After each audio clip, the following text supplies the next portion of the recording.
Welcome, everyone, to this episode of Brain Lady Speaks podcast. I am Julie Anderson, and I am happy to be with you again, sharing some great, fun neuroscience and neuropsychology that will help you to improve your life, your business, and your relationships.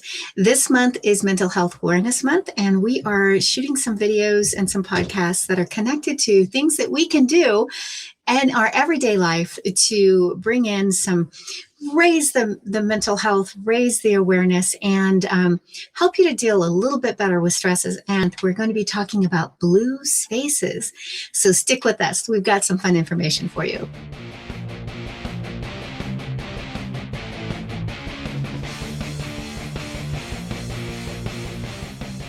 All right. All right. So how are you doing this month? It is spring. It is beautiful. It is sunny.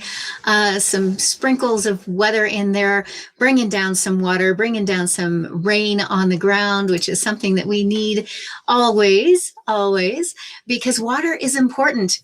Water is important for life. And a lot of times when we think about water, we think about the obvious, right? We think about drinking it. We think about cooking with it. We think about having it to water our plants or to be able to wash and clean our clothes and all that kind of stuff. What we tend to forget about is the impact that water can have on our mental health.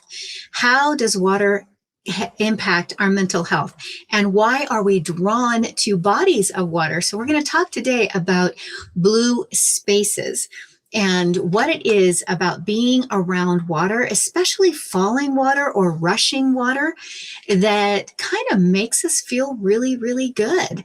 I know looking back, some of my few fond childhood memories that I have are in when we would go camping. And one of my favorite things that I love to do would be to go. There was a little stream that went down into the lake that we would always camp by. And I would, climb up the rocks and just sit on the rocks and just listen to the water trickling.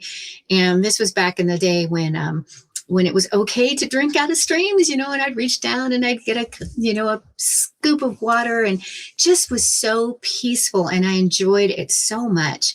And maybe you have a story like that. Maybe you have a favorite place to go where you are surrounded by water, or you are in a place where you are around rushing water or the ocean. Oh my goodness. One of my absolute favorite places to go and visit is on the ocean. And I would probably live on the ocean if A, I could afford it, and B, my husband liked it. But he's not quite as crazy as I am about the waves. Personally, I love them. As a matter of fact, just a few months back, we did our annual team retreat and for YourBestMind for the company and our planning for 2026. And I rented this wonderful place that's right on the beach in California. And it was so wonderful. Like, I slept so good because I opened up the windows and I was sleeping where I could hear the waves and smell that wonderful sea air. I know for me, it brings me a lot of calm, and I'm not the only one. It is definitely something that neuroscience has begun to dig into, and psychologists have begun to dig into, to really try to discover why. Why is it? What is it? And the term blue spaces, or blue mind, actually was coined by a man, a biologist, a marine biologist named Wallace Nichols. And he noticed in himself, and then in the people that he was around that worked with him in marine science, that there was just kind of this mild meditative state that you would get into around the ocean, a calming effect that the ocean has. And he kind of started writing about it and termed it this because of what he personally experienced, as well as what he was experiencing or noticing in people around him.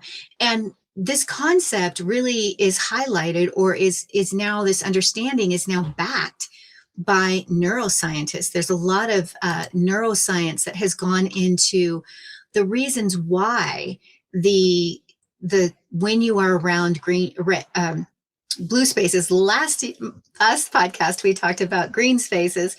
This time we're talking about blue spaces, and why the science, what it is about the science of being around water, especially moving water, falling water.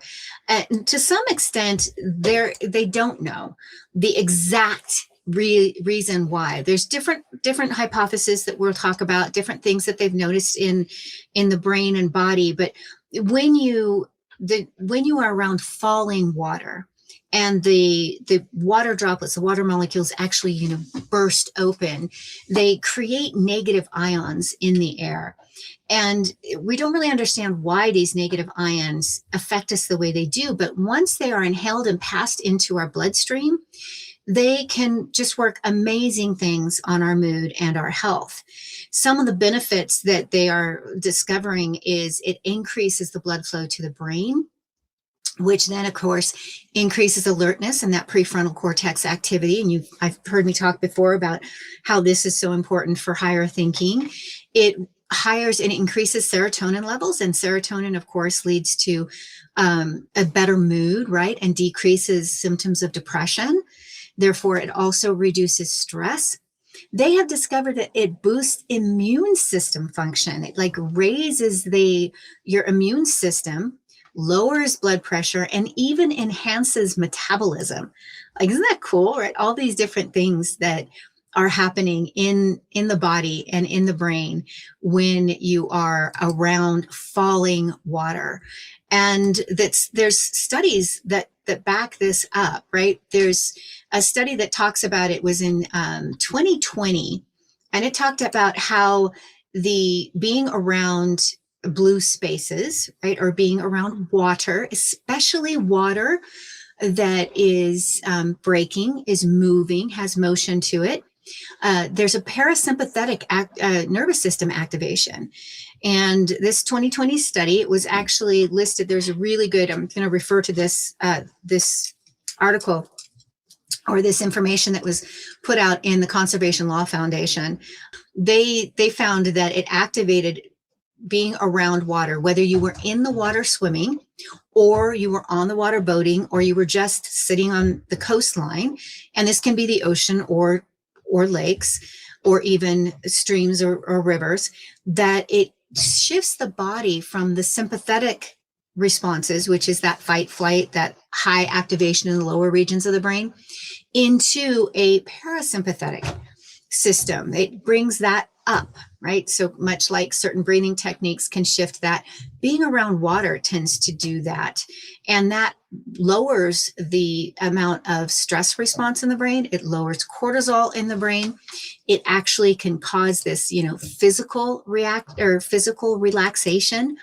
There was also a study done in 2022 that was published in the Journal of Environmental Psychology that found that adults who played in blue spaces, who were often around water, coastal and inland waters like rivers, streams, lakes, beaches, things like that, if they did that a lot as children, if they were raised around these bodies of water, able to interact on a regular basis with them, that they actually reported better mental health and well-being as adults. Like, it had that much of an impact. The study included over 15,000 participants. And again, this was published in the Journal of Environmental Psychology in 2022, so you can look that up.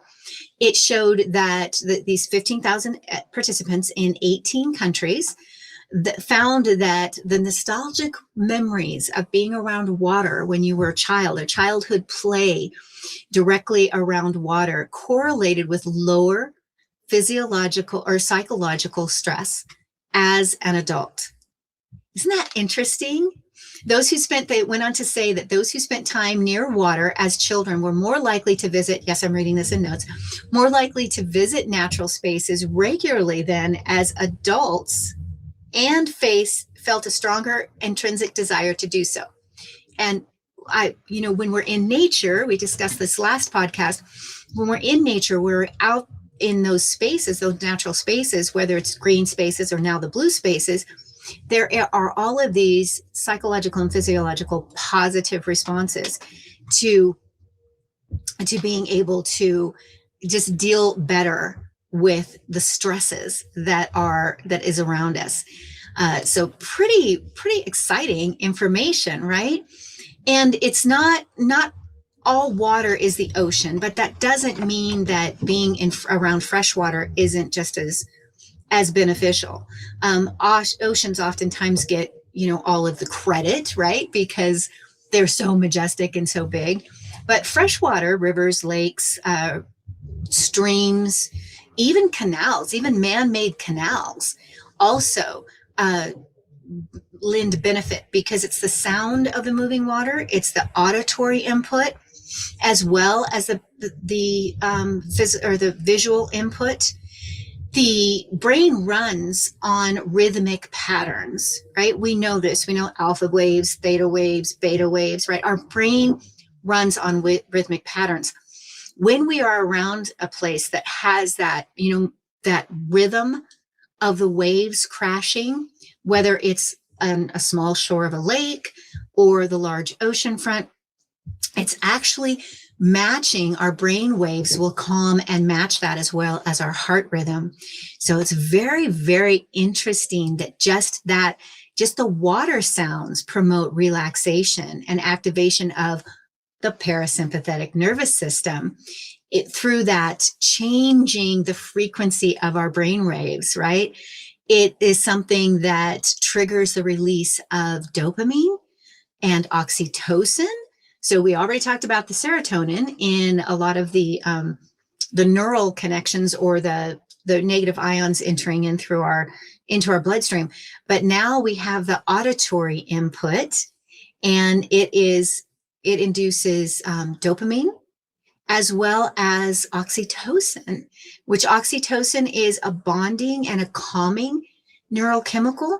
That is really fascinating as well. And this process reduces cortisol, which is the stress hormone, right? Lowers the heart rate, lowers blood pressure, and then of course enhances all of this great neurochemistry.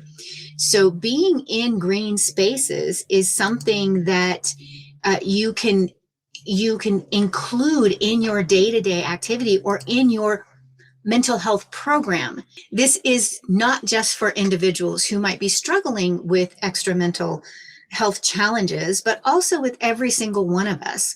No matter who we are, we're all under stresses from different sources throughout the days, weeks, months that we are living in. And taking time to be in green and blue spaces is just good for our brain. It's good for our body. Breathing deeply in the fresh air, breathing in those negative ions so they can get into our bloodstream is very positive.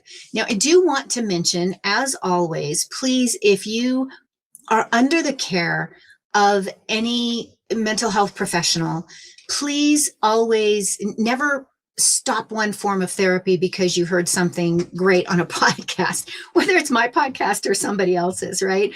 If you are on some type of medication that helps to increase the body's ability to either produce or receptors for dopamine or serotonin, things like that, please do not all of a sudden think to yourself, okay, all I have to do is just go sit by the ocean. Think of that as an add value to your current mental health routine, right? It's not something that you're just going to drop any of your medications. So please, by all means, discuss anything with your health professional whose care you are under. Okay, have to put that side point in there, right? So being able to include into your regular activity, and I say, it's easier with the green spaces to just simply walk outside. It's not always as easy unless you live by the ocean or you live right by a lake to include that in your daily activity. But again, remember that it doesn't have to be the ocean. It can be any bodies of water. Do some research. Are there some areas close to you where you can take your break? You can do your Saturday afternoon, or you can take an afternoon during midweek so it's not as busy, and go walk around a body of water, whether that is a body of water at a local park that's in the city, a stream.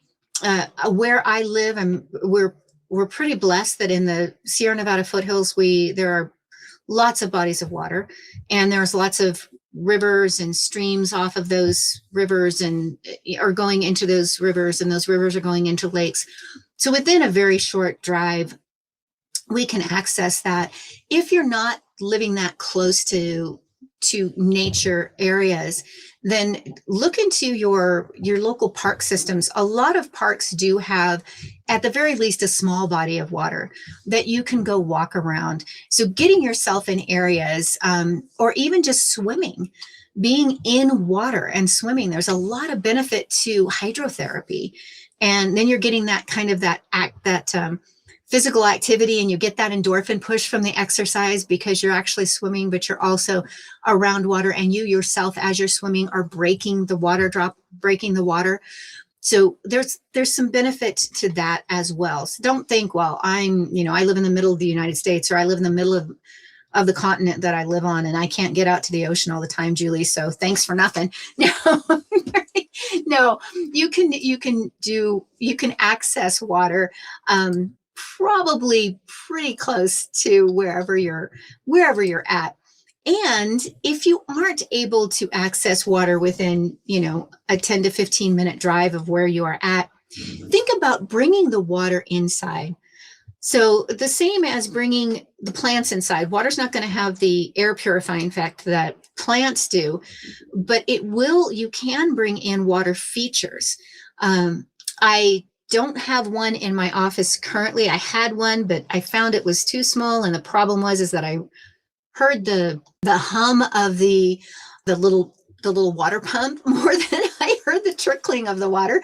So I'm adjusting that. I'm on the search for a better water system or waterfall for my office. But what I do have is I have my relaxation room, and it's actually the guest room. So if you come stay in my house, you get to stay in the relaxation room. We have our red light sauna in there, infrared sauna in there. And we also I have in the corner my waterfall, my water feature, and my plants there. And so that's a really great place to do some mindful meditation, especially when the weather's bad. Obviously, we're going to talk about mindful meditation on a future podcast. Obviously, if you can get outside in nature, that's best. But when the weather's bad, that's perfect, right? You can go in there and sit by my little waterfall and hear the water trickling, and then, be around the nature.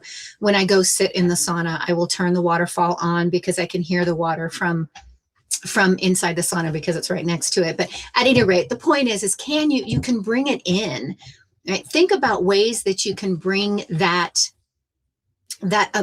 little breaking water into your home.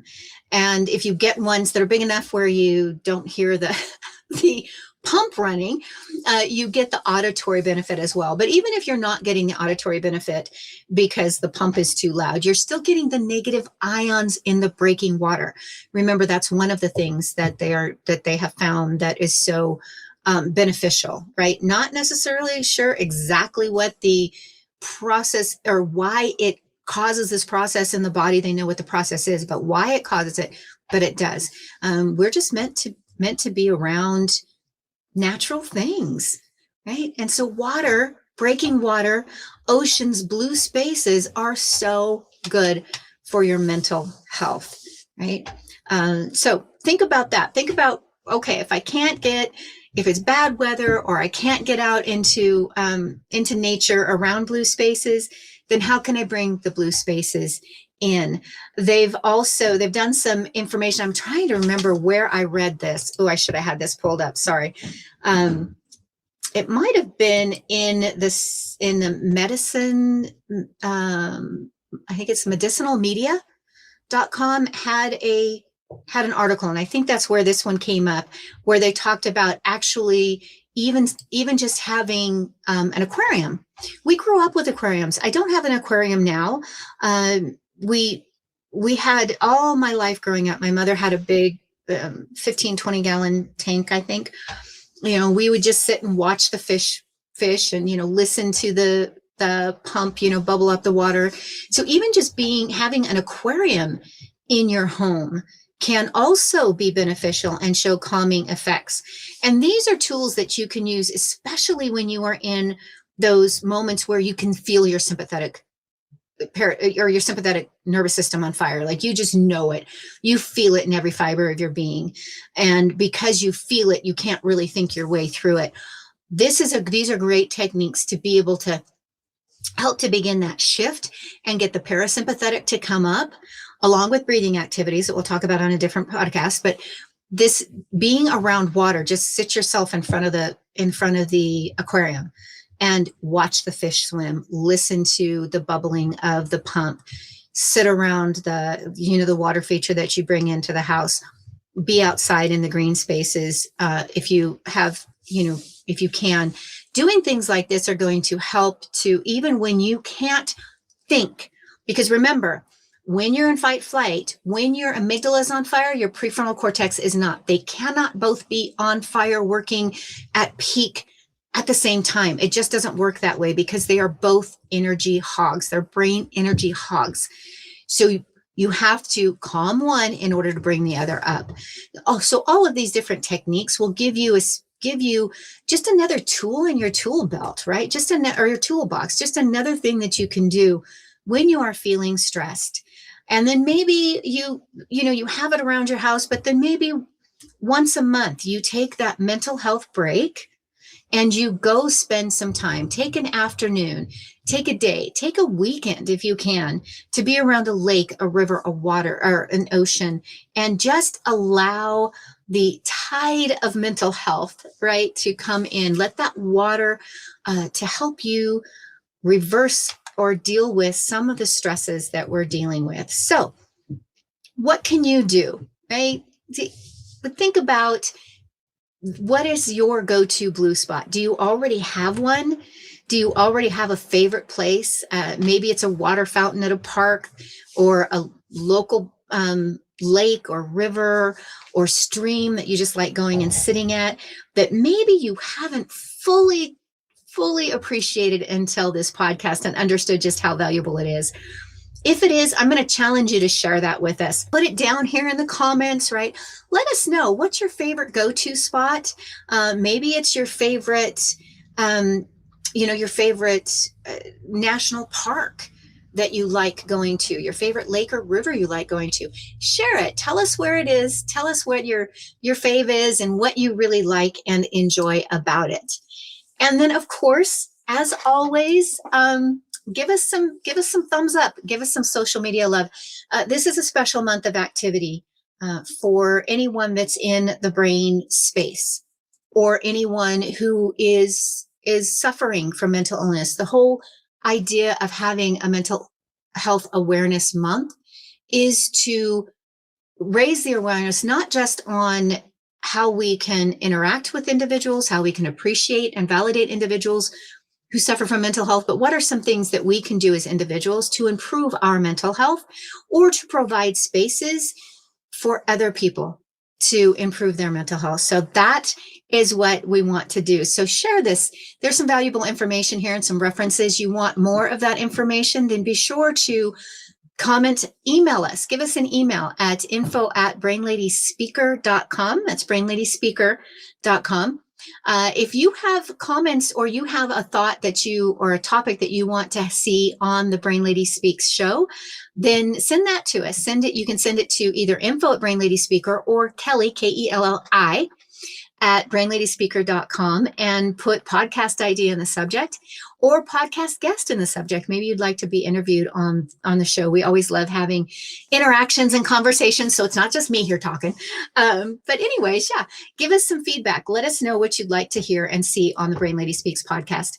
And as always, if you can, like I said, give us a little bit of social media love, share this out, maybe go into your favorite iTunes or iHeart or wherever you listen to us, and give us a quick positive review, 5-star review. That's always helpful, because that helps us to get this valuable information out to other people and keeps us going, makes us feel good. All right. I want to encourage everybody to spend some time in the blue spaces in the next week, if at all possible. And take a nice deep breath. You can, by the way, you can follow us on any of the social media. I am Brain Lady Julie anywhere. So if you want to Instagram, TikTok, LinkedIn, look me up and follow me. You can also message me there as well.